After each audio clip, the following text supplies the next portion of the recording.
All right, peace and blessings, everybody. This is Reverend Q, the Master Oracle, coming to you. We're doing something for the month of October called Vlogtober, where I'm going to be making different vlogs throughout the month of October, just covering different topics, different things that have been coming up in sessions, different things that have been coming up in readings, have been coming up in just in my meditations. And so I wanted to share this with you today. You got to forgive my appearance. It is 5:24 in the morning here, and I'm up on assignment. I want to share this with you because it's come up often in a few different ways concerning when someone you love dies.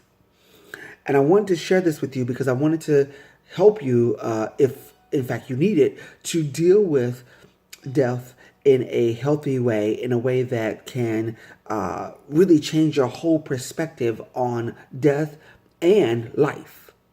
Let me share this with you. You have to first understand that death is natural. Death is natural, and that is why we reject it. Get this. Death is natural, and that is why we reject it. We reject death because it is a natural function of living, of the evolutionary process. It is a natural function. And we, as spiritual beings, are supernatural.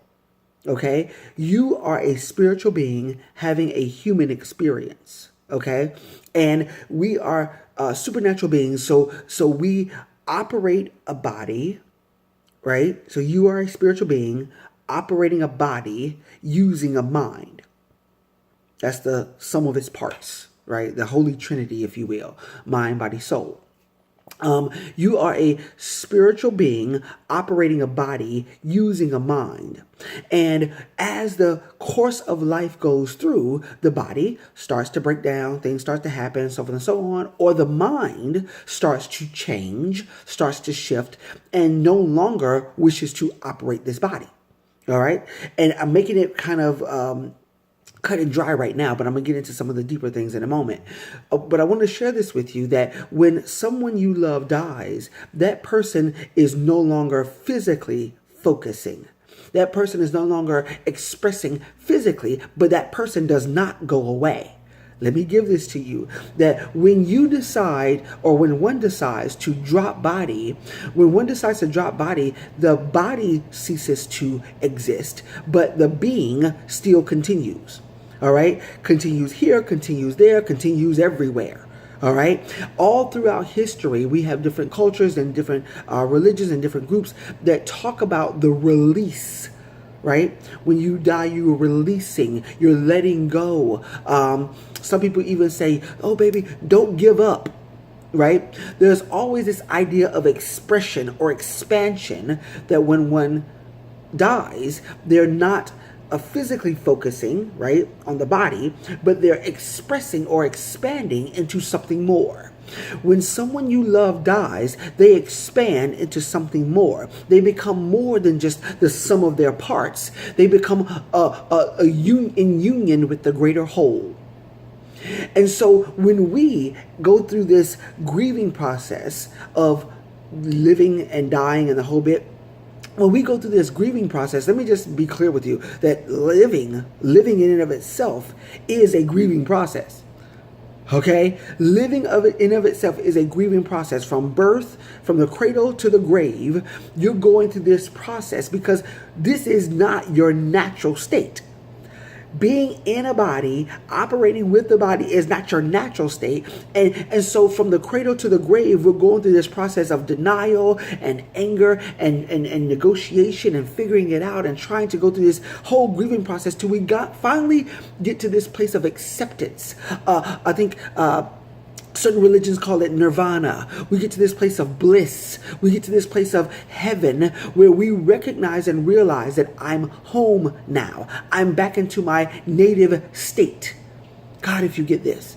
Because when someone you love dies, it simply means that they decided to discard the physical, discard the body, and embrace all of who they are.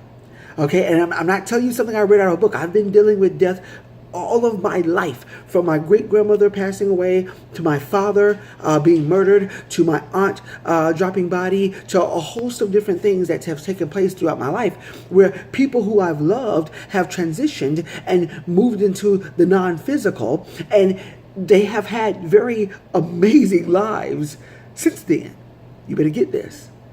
They've had amazing lives since releasing the physical and moving into the non-physical.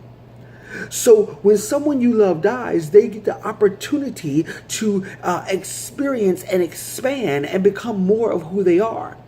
It's interesting because there are so many. I think there's a saying that talks about how there's so much richness in the graveyard, because so many people die with their ideas inside of them or whatever. Let me tell you something. Ain't no richness in the graveyard. Okay? There's not a whole bunch of wealth in the graveyard. There's not a whole bunch of riches in the graveyard. When a person drops body, they don't cease to function. Their ideas and their talents and their resources and all of the goodness that they are doesn't cease to be. They just simply expand. And so if you get this, if you tune in, and if you tap into who they really are, not who they were in the personality, not who they were in their stresses, not who they were in their sicknesses, not who they were in their dis-ease, not who they were in their challenges, but when you tap into who they really are, you get to tap in and tune in, and you get to hear them, you get to feel them, you get to experience them in such a real way. God, if you get this. When you tap in and you tune in to who they really are, you get to have conversations with them and you get to experience them. But you, my friend, who is physically focused, you have to learn how to hear them again. See, when someone you love dies, when someone you love was living, you could call them up, hey Jim, hey John, hey Jane, how you doing? And talk to them about what's going on with them and how you feeling and what's going on. But when they are non-physical, when they're not physically focused, but you are, it's a different conversation. It's a different language. It's a different way of feeling them and hearing them and tapping into them. Once they are non-physically focused and you are physically focused, you have to learn a different language. If you're interested in hearing from someone you love that has transitioned, you get to hear from them still, but it's just a different conversation, you see. So you have to decide now, whether it be through meditation, whether it be through just intuitively, whether it be through mediumship, whether it be through whatever various conduits, if you wish to communicate with them, pick up the phone, right? Not the physical phone, the spiritual phone, and be able to have a conversation with them if that's what you're seeking to do. Now, let me share this with you, that when someone you love dies, we often look at our own loss, right? And I get it, because we're egotistical. We're physically focused. We're thinking about our own needs and wants, right? Anytime you feel something, anytime you grieve something, it's because you're wanting that thing, but it is seemingly absent. It could be anything. It could be a car. It could be a house. It could be a relationship. It could be whatever. Anytime you're grieving something, it's great loss or fear of loss. That's what grief is, great loss or fear of loss. And so if you're grieving something, it's because you feel like you've lost that thing. You feel like you're no longer able to connect with that thing. You feel like that thing is no longer present or is absent. And so therefore you feel an emotion regarding it.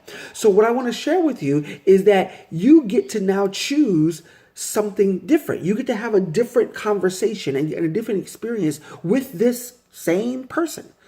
You get to have a different relationship.